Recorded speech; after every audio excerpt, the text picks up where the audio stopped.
And so this happens day and night over, our deployed locations and training and on trips over the ocean, where the refueling aircraft, the airplanes that need the gas, are going to rejoin off the airplanes that have the gas to get them. And what are we seeing off the back of this airplane? Is that the boom? That is the cannon. That is the that's the boom that comes off the back of the aircraft.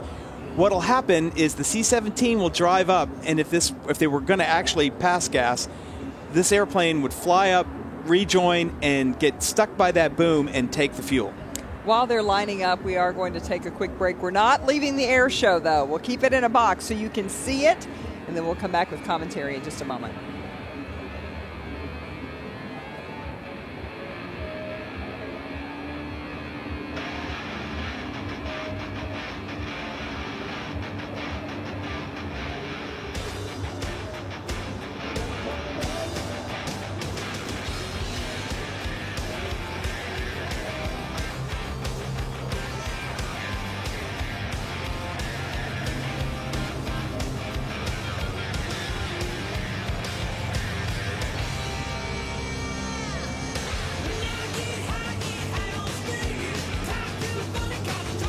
All right, welcome back to our live coverage. Rob, let's kick it back to you. Here we are watching the delicate dance. Explain what we're seeing here. So you're seeing the C-17 fly a rejoin off the KC-135. Earlier when we saw the EF-18s that they were flying, they did rejoins. That's really easy with a fighter because you got a lot of maneuverability.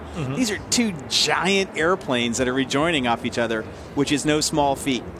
And, the first myth that everybody's got to realize is everybody thinks that this is done with instruments or the pilots are flying off of instruments right now. Not at all. These guys are doing all this visually. So the guys in the C-17 are visually looking at that KC-135 and driving that airplane into a position where the boom operator laying down in the back of that KC-135 will be able to maneuver that boom into the refueling receptacle. How much gas can that KC-135 carry?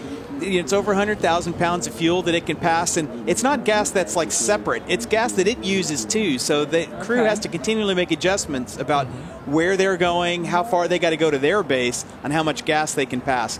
All this is done and planned at an air operations center, so you know how many tankers you need for whatever type of operation you're doing. And you were talking earlier about, we see these formations, but this is why you learn to fly in formation, because this is the practical part of it, not an air show demo. This has to happen. That's right. So the C-17 that pilot is sitting there looking out the front of his windscreen, looking at that KC-135 and visually figuring out where he needs to be and how. And the neat thing about this, I can't say enough. There's a lot of rivalry amongst pilots, right? So we all know fighter pilots are the top of the food chain. Right? That's what they say, Rob. That's what we say, yeah. Right. But you cannot say enough about the professionalism of transport crews, but also the tanker crews. And there have been a couple of times in my combat career where tanker crews have literally saved my life or saved me from having to jump out, because they provide the most valuable resource that you need in any type of air combat situation, which is fuel.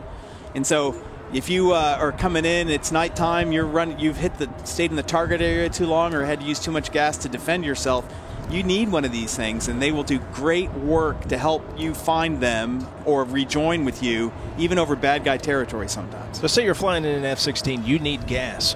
What's the next step? Who do you talk to? Where do you go? Do you get in contact with these and get a location to go join up? So there are pre-planned air refueling tracks normally in all of our airspace, in combat situations. There's red track, yellow track, gold track. So you know which one to go to. You've got those in coordinates. You know which one you're closest to. So if all things work as they're supposed to, you fly to the track, you're able to find the tanker and rejoin. But sometimes you've just miscalculated, or the situation has taken too much fuel, and those tankers will fly out of those tracks, and you'll do an individual one-on-one rejoin. So they'll come to you. They will. If you're in distress. That's right. In an F-16, I've got a radar, and I can lock up that airplane, and I can fly my own intercept. It's relatively doable. In an A-10, you have no radar. And one night in the first Gulf War, I was very low on gas. We were helping guys on the ground. We waited to the last possible minute, and we were able to do great work on the ground, but we're coming out and the weather's bad, and we're forced with the decision to either try and rest on air refueling or try and maybe make it to a base. and the base wasn't going to be an option, so the refuelers found us. They came below the weather at night and found the A-10s because they've got better intercept capability than we did. Wow. That's incredible. It was really incredible. Yep. Yeah. Well, they're heading out. We're going to take a quick break while we have the opportunity to do so, and we will be right back with more of Thunder on WDRB.